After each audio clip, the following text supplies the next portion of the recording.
Asalaamu calaykum waraxmatullaahi wabarakaatu. Asxaabta kusoo dhawaada mowduuc kooban oo ku saabsan hooyo macaan iyo naxariisteeda. Sida la wada ogyahay, hooyo waa udub dhexaadka nolosha. Hooyo waa gabaadkii iyo dugsigii aad ka geli lahayd dhaxanta iyo dabaylaha adduunka. Hooyo waa tiirka nolosha bani'aadamka. Hooyo waa iftiinkii nolosha. Hooyo waa jannadii adduunka. Hooyo la'aanteeda adduunka laguma noolaan karo. Hooyo uurkay kugu qaadaa.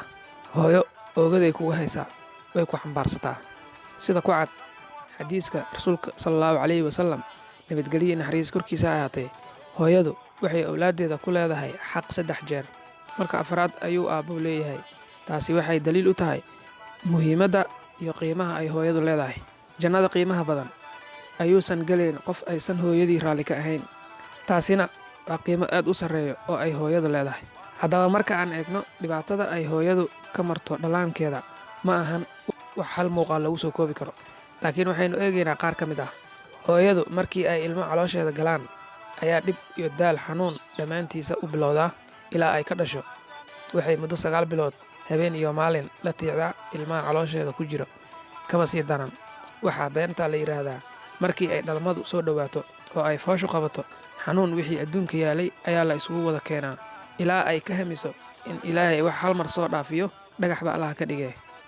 Laakiin markii ay umusho ayaa waa hooye isla markiiba Ilaahay qalbigeeda ku ridaa jacayl, kadibna ay u qalbi qabowsataa ubadkii ay dhashay.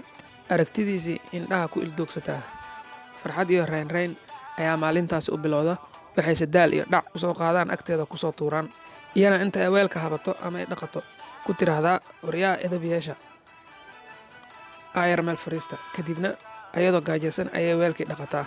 Midda kale, waxay caadaysatay hooyo macaan mar kasta oo ay muluqeeda ama cunugeeda wax siinayso iyadoon ka dhadhamin ma siiso. Taasi oo muujinaysa in ay nafteeda ku furanayso midda cunugeeda oo ay si dabiici ah u doorbidayso. Haddii cunnadaasi iyo cabitaankaasi waxyeello leeyihiin iyada ku dhacaan inta cunugeeda ay ku dhici lahaayeen. Bal ka warna hooyo oo sidaas kugu dadaashay, haddii aad uga abaalgudid inaad ku afceliso ama wax ay ku dirta aad samay weyso, ama xitaa caasi aad ku noqoto, ama xitaa aad ajiib weyso wixii ay kaa codsato. Hooyo la'aanteeda adduunkan ma jiri lahayn. Hooyo haddii aad jeceshahay, baari u noqo. Jannada waxay ku jirtaa lugaha hooyo hoostooda. Hooyo la'aanteeda bini'aadamka ma jiri lahayn. Hooyo waa midda kuu soo labisto. Hooyo waa midda farxadda ku siiso maalin walba. Hooyo waa midda nolosha adduunka ku iftiimiso. Hooyo waa midda kaa fikirto oo kaa murugto mar walba aad maqan tahay. Ma harsato hooyo ilaa ay ka ogaato meesha aad ku maqan tahay. Hooyo waxay u taagan tahay horumarka noloshaada. Hooyo waxay kaa rabtaa in aad caawiso.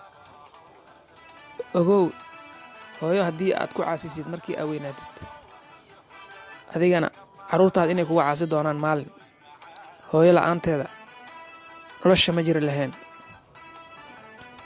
Qiso yaroo kooban oo dhacday. Wiil ayaa wuxuu la noolaa waalidkiisa, hooyadiisa iyo aabbihiisa. Maalin maalmaha ka mid ah waxaa dhintay aabbihiisa. Hooyadii aa guriga ku soo hartay. Hooyadii waxay ahayd qof iska waayeel ah. Wuxuu sameeyey inuu guriga ka waday ayuu geeyey xarunta lagu xanaaneeyo dadka waaweyn ama waayeelada. Hooyo in badan ayay meesha ku jirtay ee ku rafaaday, ku dhibaatootay, wayna ku xanuunsatay. In badan markay xanuunsatay, dhaqaatiirtii ayaa waxay waceen wiilkeeda. Waxay ku dhaheen hooyadaada xanuunsan ee soo booqo u imow. Markuu isbitaalkii ku soo booqday hooyadiis ayaa waxay ku tiri, hooyo waa xanuunsanayaa. Hooyo waan kullaanayaa ee isbitaalkan gudihiisa qolka marwaxad iigu xir. Waxay ku tiri kullayso ii keen cuntada aan ku rito. Cuntada way iga qabowdaa mar walba. Markaasuu wuxuu ugu jawaabay, weligaa imaad weydiin kullayso iyo marwaxad, maanta maxaad ka wadaa? Wuxuu arkay hooyadiisa oo xanuunsan oo sakaraadayso. Kadib waxay ku tiri hooyo waxaan kaa rabaa inaad qolkaa marwaxad igu xirtid. Xanuunkayga wuu sii zaa'idayaa. Xanuunkayga wuu sii kordhayaa. waxaa samaysaa qolkan marwaxad iigu xir. Cuntada aan cunana waa iga qabowdaa mar walbo ee kululaysa ii keen. Wuxuu ugu jawaabay hooyadiisa, hooyo weligaa ima weydiin su'aalo noocan oo kale ah. Maxaad ka wadaa maanta adigoo dhimanayo? Waxay ku tiri, hooyo aniga markaan da' noqday waxaad i keentay isbitaal, waa iska kay soo fogeysay. Waxaadna i keentay meel dhib badan oo cuntadiin aan ku dhibtooday. Xanuun dartiisna aan hadeertaan la sakaraadayo. Si ay adiga kugu dhicin beri ka maalin markii carruurtaada isbitaal noocan ay ku keenaan adigoo dhibtoonayo in aad dareemin dhibkaas. Sidaa darteed ayaan kuu xasuusinayaa. Marka la soco in maalin maalmaha ka mid ah adiga ay kugu dhici doonto midaan oo kale. Sheekadan nuxurkeedu waxay tahay haddii hooyadaa aad iska fogeysid adigoo nacayb u qabo ama xanuun ay xanuunsado darteeda iskaga fogeynayo, adigana maalin maalmaha ka mid ah inay carruurtaada sidaas oo kaleeto adigana ku dhibi doonaan ama iska fogey doonaan haba ku dilaanay. Qof walba waxaa looga baahan yahay oo naxariis leh oo baari ah hooyadiisa inuu u samafalo, u naxariisto, wax walba ay jeceshaha u sameeyo. Haddii aad weli da'yar tahay ilaa aad ka weynaanaysid, hooyadaada weligaa ha ka fogaanin. Hooyadaada la joog.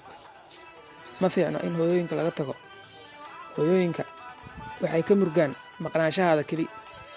Haddii daqiiqad aad maqnaato waxay dareemaysaa hooyadaa dhibaato adiga aad dareemeynin. Hooyadaa waxay dareentaa waxyaabo adiga aad fahansaneen. Hooyadaa waxay dareemaysaa in adiga aad maqan tahay, maqnaanshahaadana welwel badan uu ku hayo. Waxaa lagaga baahan yahay hooyadaada inaad mar walba ag joogtid. Hooyo waa lama huraanka nolosha. Isku soo wada duub, hooyo macaan xuquuqdeeda ballaaran waxaa abaalmarinteeda aan u baryaynaa in uu Ilaahay ku abaalmariyo Jannatul Firdaws. Muuqaalkan intaasuu nagu koobay. Hooyo macaan jannada Allah geeyo. Dhammaanteen waa u wada ducaynaynaa. Haddii hooyada aad jeceshahay muuqaalkan sii share gareey. Muuqaalka xigeentaan ku kulmayno. Asalaamu calaykum waraxmatullaahi wabarakaatuh.